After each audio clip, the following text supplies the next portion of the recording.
Well, hello again. Today we're going to have a look at the mystery of complementary angle symmetry in Maths Methods Units 3 and 4. Now, I'm going to bring up a very complicated looking diagram which I'm going to explain to you in terms of the traditional way of thinking of angles in quadrants 1, 2, 3 and 4. And here it comes. Now, in traditional ways of referring to angles, in any of those quadrants, we always relate the angles to the horizontal axis. How far are they away from the horizontal axis, which is the x-axis? So if we look in quadrant 1, which is here, this is quadrant 1, we have an angle A defined there, okay?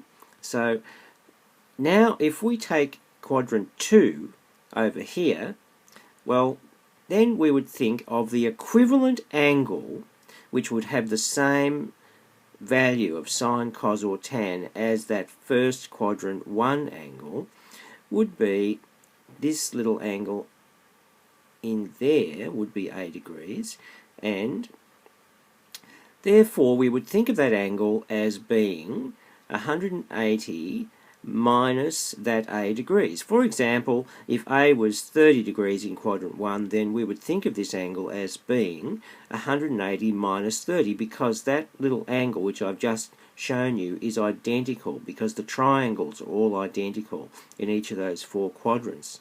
You see what I mean?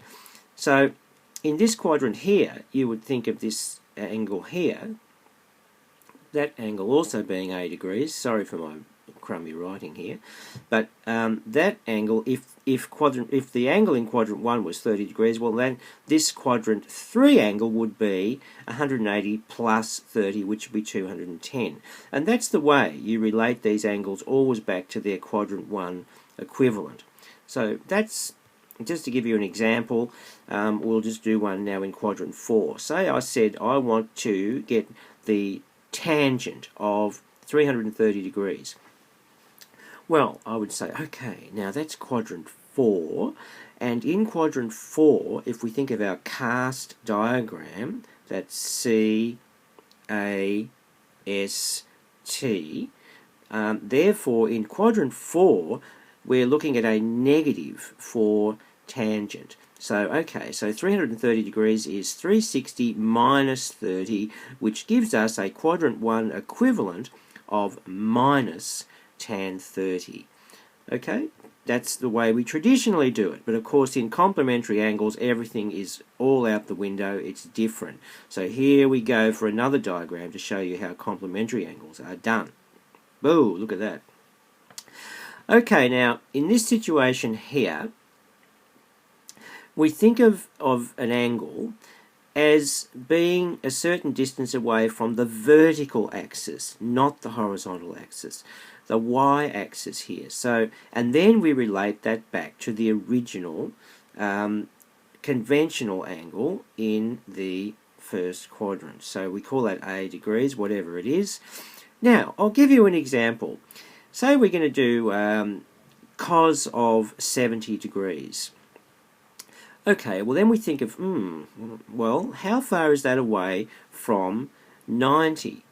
Well, it just so happens that this little triangle here and this triangle here, not a very good drawing, are identical triangles. They're congruent. Okay, so if I say this one here is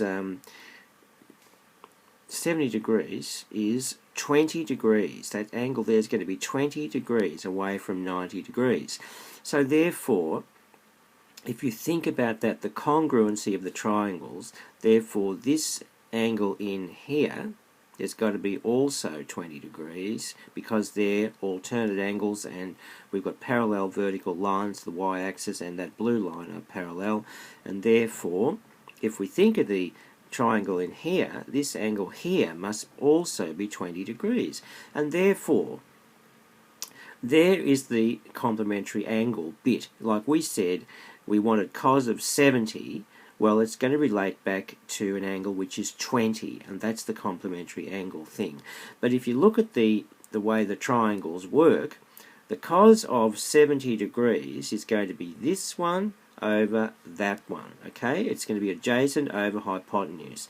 Now, if you relate that back to the original triangle, the equivalent lengths are this one, because that's the same length as the adjacent was over hypotenuse, and that ratio in terms of this original conventional triangle is not cos, it's sine.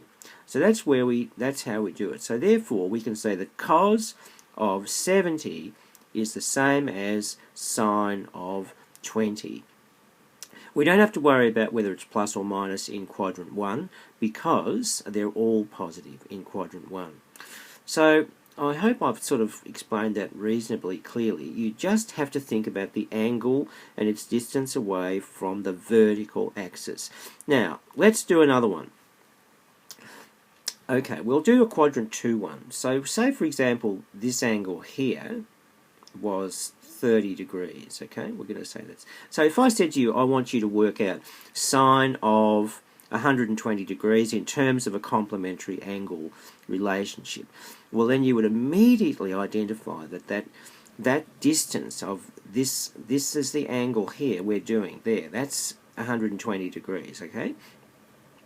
But that is 30 degrees away from the vertical axis. So that's the magic number here, okay? 30 degrees. So if I said I want you to do sine of 120 degrees, you'd say, therefore this angle back here must be 30 degrees.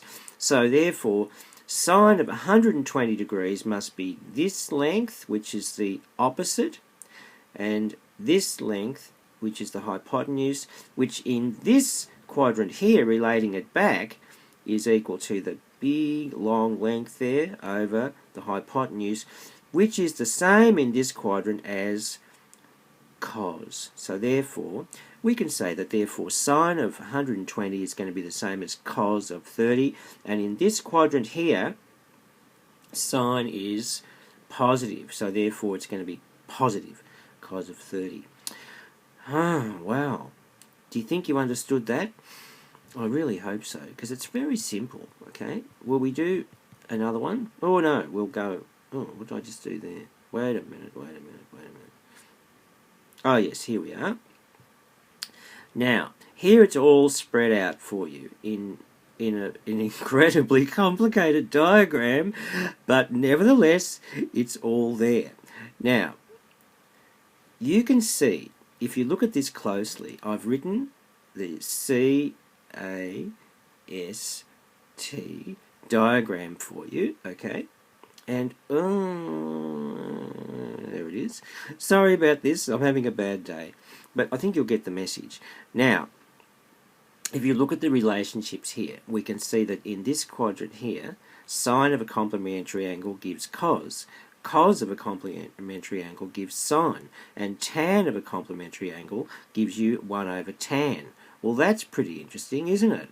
So, and it's the same in every quadrant. Every quadrant is the same. So that's the quick and dirty method. If you want sine of a complementary angle, it's going to give you cos of the original angle, which is in this little triangle here, okay, which is the one you're relating it back to. If you want cos, it'll give you sine. If you want tan, it'll give you 1 over tan. Now all you've got to worry about is, well, if I'm asking you for, say, sine of 120 degrees, say, which is in this quadrant, you're going to say to yourself, well, I know it's going to be cos of 30, but is it going to be plus or minus cos of 30? Because in these quadrants here, you can get pluses or minus, depending on what's going on, which quadrant you're in. So what you've got to do, I'll give you an example. If I said sine of 130, you say, okay, it's cos... I mean sine of 120, you say yes, that's the same as cos of 30, and in this quadrant you say I'm asking for sine, so sine is positive in this quadrant, so the answer must be positive. Now I'll give you another little example here. What if I said to you I want sine of 330? Well, you'd say, goodness, well that's 60 degrees away from the vertical axis, yeah? So therefore that's going to be the same as cos of 60, cos of 60 degrees. But in this quadrant, only cos is positive, so your answer is going to be negative. So the answer is going to be negative cos 60, which of course, as you all know, without even having to think about it, is a half. So it's going to be negative a half. Yes, joke there. Please remember your sine, cos and tans of 30, 40 and 45 and 60. And now, next screen, I've explained that they're complementary because in quadrant 1 it works like that, like sine of 60 ends up being cos of 30, and tan of 70 would be the same as 1 over tan 20. Yep, that's pretty clear, isn't it? So that's what we're saying. That's all I'm saying. That's why they're called complementary angles, but it's not as clear when you're dealing with angles in the other quadrants. There we go. That's what I just said. Oh, look at that one. Very nice. Now, here's some practice. Let's go. Sine of 120, okay, in terms of complementary angles. Okay, you say, well, that's quadrant 2. That must be sine of 90 plus 30, because it's 30 degrees away from the vertical axis. Now, the A, in other words, the A in the little original triangle in quadrant 1, measured from the horizontal axis, is 30. So now you say, well, sine gives cos, so that's got to be the same as cos 30, and in quadrant 2, sine is positive. Yes, it is. So therefore that gives me plus cos of 30, which you all know, don't you? Yes, is root 3 over 2. Joke again. Please learn them. Practice. Another one, cos of 70 degrees. Now this is a quadrant 1 angle, isn't it? So how far is that away from the vertical axis? Well, therefore you get it, oh yes, it's cos of 90 minus 20. So that's going to be sine of 20 degrees. Of course, in quadrant 1, they're all positive, so that's our answer, sine of 20 degrees. And I don't know the absolute value of that, and I don't expect you to either. Okay, another one. Okay, what's this one? Sine of 210. Now which quadrant's that in? Think about that. Quadrant 3, of course it is. Quadrant 3. So therefore, oh, yes, that's right. That's 270 minus 60, because it's 60 degrees from the vertical axis. Okay, in quadrant 3, that's what you get. And that's going to be therefore the same as cos of 60, but is it positive or is it negative? Think about that. We're asking for sine, and sine is negative in that quadrant. So it's going to be negative cos 60, and cos 60, of course, as you know, is a half, so it's going to be negative a half. Isn't this easy? Oh my goodness, I wish they explained it to me like that at school. Last one, I think. I think this might. Oh, we might have a couple more. Cos of 280. Now, which quadrant's that? Think about it. Oh yes, I heard you say. You're getting the idea. It's quadrant 4. Now, that's going to be 10 degrees from the vertical axis in quadrant 4. So therefore, we think, that's going to give me sine for sure, and it's going to be sine 10. Now think about the plus or the minus part of this. Well, cos is positive in that quadrant, so the answer is going to be positive. There we go, and that's your answer. Oh my goodness, all this practice. I think I'm wearing you out. Anyway, not long to go now. Now here's a tan for you. Tan of 70 degrees, okay? Which quadrant? Of course, it's quadrant 1, and it's 20 degrees away from the vertical axis. That gives me 1 over tan 20. Okay, another one. Tan of 120 degrees. Okay, which quadrant? Quadrant 2. Of course it is. So that's going to be 30 degrees away from the vertical axis. And what am I going to get? Therefore, it's going to be 1 over tan 30. But is it plus 1 over tan 30 or is it minus 1 over tan 30? Well, here's my cast diagram. Oh my goodness, it's going to be negative. So, what's tan 30? Come on, quick, quick, quick. Tan 30 is 1 over root 3. And that's going to get me minus root 3 over 1. Okay, you get it? Very good. Now, I think that's the end. Wow! Well, that was pretty intense, wasn't it? I hope you got it.